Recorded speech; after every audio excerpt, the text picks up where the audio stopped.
को बांग्लादेश में तख्ता पलट और हिंसक छात्र आंदोलन के बाद देश छोड़कर भारत आ गई थी और जिसके बाद से भारत ने उन्हें शरण दी थी, जिसके बाद नवंबर 2025 में बांग्लादेश के इंटरनेशनल क्राइम ट्रिब्यूनल ने 2024 के विरोध प्रदर्शनों के दौरान हुए दमन और मौतों के मामले में शेख हसीना को उनकी गैर मौजूदगी में ही मौत की सजा सुना दी थी।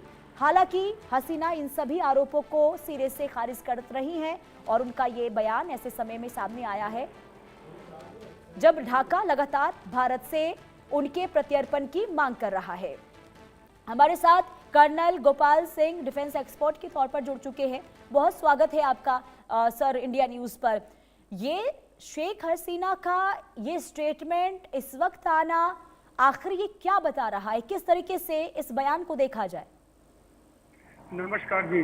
जी देखिए 2024 में हमारे यहाँ पर है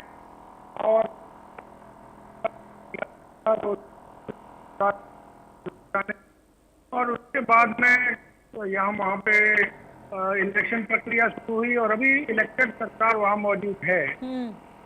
तो स्थिति उसी बीच में काफी परिवर्तन भारत के अंदर भी आए हैं। यानी कि वेस्ट बंगाल के इलेक्शन में भारतीय जनता पार्टी की जीत होने से जो कहानी बनी हुई थी पहले बांग्लादेश और वेस्ट बंगाल के अंदर, उसके अंदर बहुत सुधार होने की संभावना हुई है। उस स्थिति को मद्देनजर रखते हुए जो शेख हसीना जी ये कहती हैं कि मैं वहां जाकर के कोर्ट में पेश होंगी, चाहे उनकी आवामी लीग के जो भी सदस्य वो भी जाएंगे कि उनकी एब्सेंस में उनको मृत्यु की सजा सुनाई थी।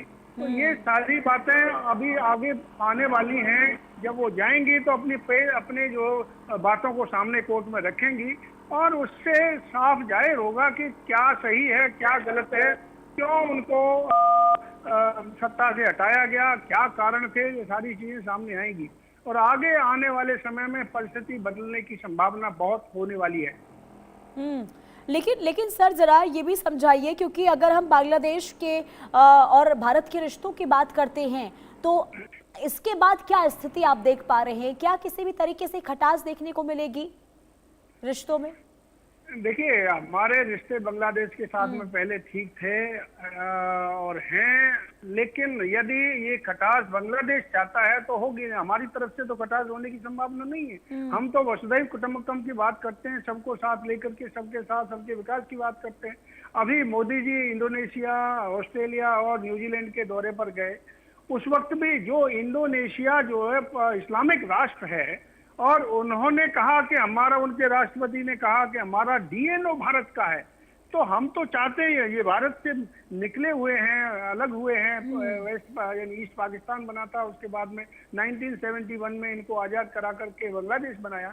तो ये तो हमारे ही लोग हैं, हम क्यों इनसे यानी किसी भी प्रकार की द्वेष भावना रखेंगे। हम तो चाहते हैं कि वहाँ की सरकार अच्छी तरह से चले, वहाँ के लोगों का उनको सबका देखभाल करे, अच्छी तरीके से हमारे संबंध भी बने रहें, जिससे कि आगे आने वाले समय में भी और प्रोत्साहन मिले हर तरीके से।